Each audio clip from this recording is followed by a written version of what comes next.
بسم اللہ الرحمن الرحیم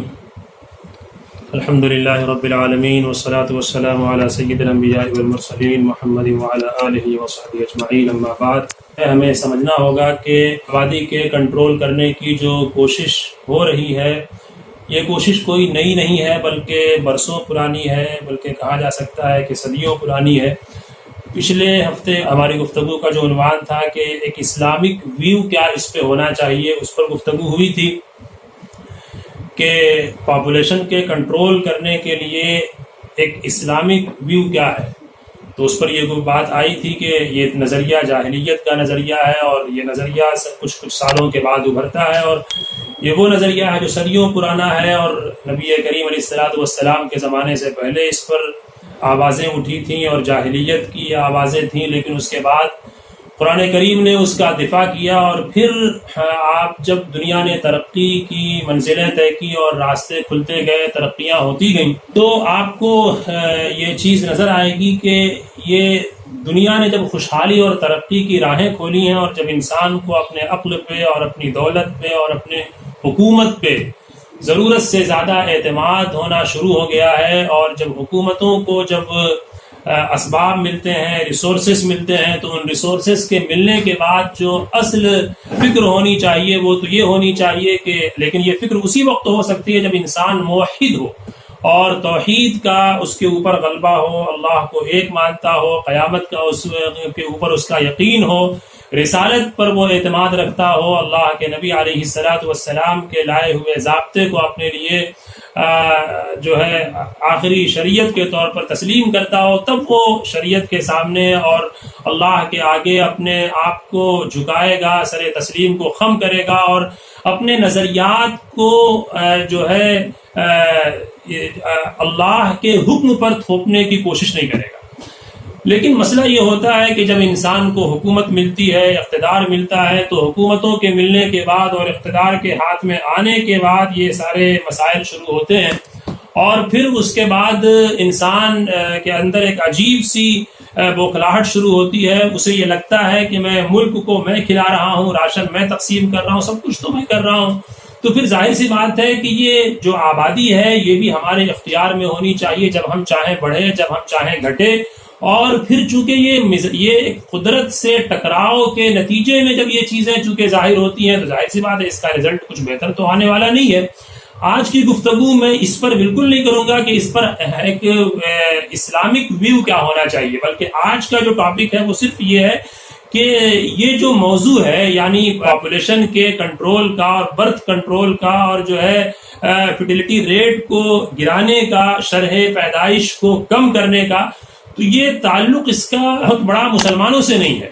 اور اس کو اس تناظر سے دیکھنا ہی نہیں چاہیے، خاص طور سے ہمارے صوبے میں اور ہمارے ملک میں، کہ یہ مسئلہ کوئی مسلمانوں کا مسئلہ ہے یا یہ مسئلہ کوئی خالصتاً اسلام کا مسئلہ ہے۔ صرف اسلام کا مسئلہ نہیں ہے، یہ مسئلہ پورے ملک کا ہے، اور ملک کی آبادی کا ہے، وہ ملک کے سماج کا ہے، ایک سماجی مسئلہ ہے، ایک سوشل یہ پرابلم ہے، اور یہ اس سوشل پرابلم کو ہمیں سمجھنا ہوگا کہ یہ جو مسئلہ ہے یہ مسلمانوں کا مسئلہ ہرگز نہیں ہے۔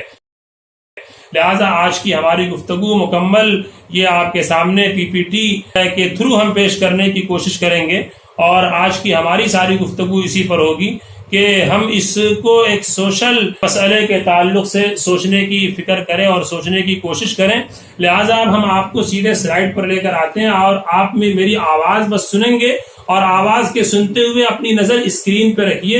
اور بقیہ گفتگو میری ہوتی رہے گی۔ دیکھیے، سب سے بڑا مسئلہ یہ ہے، اور سب سے بنیادی بات یہ ہے کہ یہ جو ہمارے سامنے اس وقت مسئلہ ہے، یہ مسئلہ بلکہ ہم اس پہ آ جاتے ہیں، یہ ہمارے سامنے ہندو اور مسلمانوں کا مسئلہ ہی نہیں ہے۔ کبھی آپ کے سامنے یہ گفتگو ہو کہ یہ مسئلہ مسلمانوں کا ہے، اور یہ مسئلہ مسلمانوں کی بڑھتی آبادی کی وجہ سے ہے، اور مسلمانوں کی آبادی بڑی تیزی کے ساتھ بڑھ رہی ہے، اس لیے ایسے قانون کو ملک میں لایا جا رہا ہے، اور اس طرح کے قوانین صوبے میں بنائے جا رہے ہیں، تو یہ چیز بالکل غلط ہے۔ ہم آپ کو بس ایک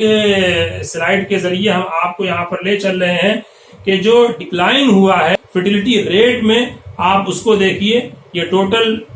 فرٹیلٹی ریٹ جس کو TFR کہتے ہیں، یہ آپ کے سامنے ہے۔ اس میں جو کمی تیزی کے ساتھ آئی ہے، آپ اس کمی کو جب دیکھیں گے تو آپ کو یہ لگے گا کہ یہ مسئلہ مسلمانوں کا کہیں دور دور تک نہیں ہے۔ آپ میں ملک کو بلکہ اس اعتبار سے ہم نے اس کو بھی شارٹ کرنے کی کوشش کیا ہے کہ پورے ملک کی ہم آبادی آپ کے سامنے تو نہیں پیش کر سکتے، لیکن ہم یہاں پر صرف ساؤتھ انڈیا اور نارتھ انڈیا کی جو ہے ہم صرف آپ کے سامنے پاپولیشن پیش کرتے ہیں۔ ہم آپ کے سامنے 2-3 اسٹیٹ کی یہ جو پاپولیشن ہے وہ ہم آپ کو یہ دکھانا چاہتے ہیں اس کے ذریعے کہ دیکھیے ان اسٹیٹس میں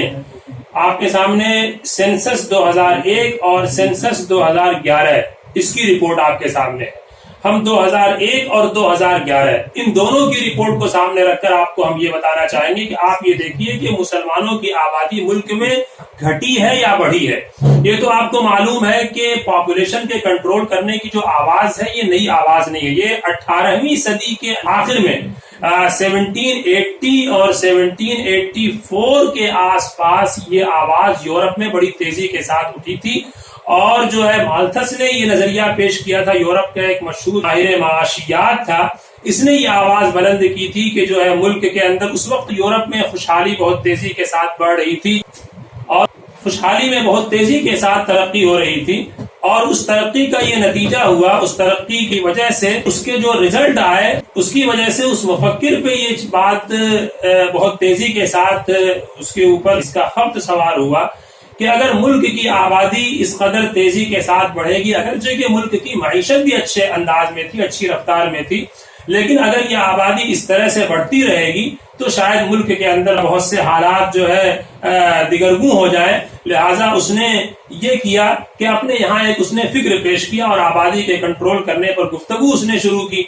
اور اس کی وجہ سے یہ آواز وہاں سے بلند ہونی شروع ہوئی، اور پھر یورپ کے اندر اور امریکہ میں اور فرانس میں اور پھر جرمنی میں اور پھر انگلینڈ میں یہ آواز اٹھنی شروع ہوئی کہ آبادی کو جو ہے گھٹایا جائے اور آبادی کو بڑھنے سے روکا جائے، اس لیے کہ بڑھنے کے نقصانات بہت سارے ہیں، معاشی نقصانات ہیں، خوشحالی ختم ہو جائے گی اور جو ہے لوگوں کے اندر تنگی پیدا ہو جائے گی، بچوں کی ترقی رک جائے گی، یہ ساری چیزیں تھیں۔ بہرحال اس کے اثرات ظاہر سی بات ہے ہمارے ملک میں بھی پڑنے چاہیے، تو ملک میں بھی اس کے اثرات پڑے، اور ملک میں اس کے اثرات جس تیزی کے ساتھ پڑے ہیں تو اس کا نتیجہ یہ ہوا کہ یہ اسکرین آپ کے سامنے 2001 اور 2011 کے سینسس کی رپورٹ کی جو اسکرین آپ کے سامنے ہے وہ دیکھیے کہ ملک کے اندر آندھرا پردیش، اڑیسہ، کرناٹکا، یہ جو اسٹیٹس ہیں، ان اسٹیٹس میں آپ یہ دیکھیے ہندوؤں کی جو آبادی ہے ان کا جو فرٹیلٹی ریٹ ہے وہ 0.7 آندھرا پردیش میں، اڑیسہ میں 0.6، کرناٹکا میں 0.5، یہ گھٹ رہا ہے۔ میں نے دیکھیے آپ خیال کیجئے کہ یہ میں پڑھنے کی نہیں، یہ جو گھٹا ہے 2001 کے بعد وہ میں آپ کو بتا رہا ہوں۔ یہ 2001 سے 2011 کے درمیان جو فرٹیلٹی ریٹ میں گراوٹ آئی ہے وہ گراوٹ کی کا تناسب دیکھیے۔ اگر آندھرا پردیش میں ہمارے ہندوؤں کا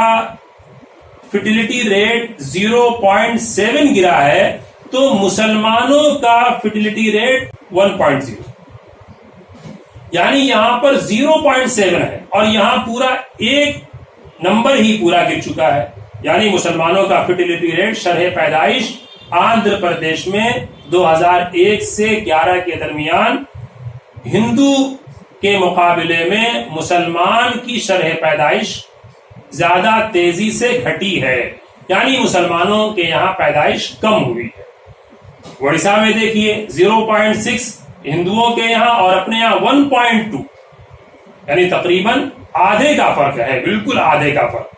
یعنی ایک مسلمان کے مقابلے میں 2 ہندو یہاں پر پیدا ہو رہے تھے۔ ٹھیک ہے، یعنی بات سمجھ میں آ گئی۔ کرناٹکا میں آئیے 0.5 اور مسلمانوں کا فرٹیلٹی ریٹ جو گرا ہے 1.0، یعنی یہاں بھی دگنا ہے۔ گجرات میں آئیے جہاں کے بارے میں بہت آوازیں بلند ہوتی ہیں، 0.9 ہندوؤں کا ہے اور ہمارے یہاں چلیے برابر ہے دونوں، یہاں بھی آپ الزام نہیں لگا سکتے مسلمانوں پر کہ مسلمانوں کا تناسب بڑھ رہا ہے، مسلمان بہت کثرت سے بچے پیدا کر رہے ہیں اور 4 شادیاں کر رہے ہیں اور 40 بچے مسلمانوں کے یہاں پیدا ہو رہے ہیں، یہ الزام سراسر غلط ہے۔ ویسٹ بنگال میں آئیے جہاں آج کل بہت تیزی کے ساتھ آواز بلند ہو رہی ہے، ہندوؤں کے یہاں فرٹیلٹی ریٹ صرف 0.7 گرا ہوا ہے، مسلمانوں کے یہاں 1.9 گرا ہوا ہے، یعنی دگنے سے بھی زیادہ مسلمانوں کی شرح پیدائش کم ہوئی ہے۔ مسلمانوں کا فرٹیلٹی ریٹ جو ہے ہندو بھائیوں کے مقابلے میں دگنا کم ہوا ہے، لہٰذا یہ الزام مسلمانوں پہ آپ لگا ہی نہیں سکتے کہ مسلمانوں کی شرح پیدائش بڑھی ہے۔ اور آخر میں آپ بہار میں آ جائیے، 1.6 ہندوؤں کا ہے، 1.8 مسلمانوں کا ہے۔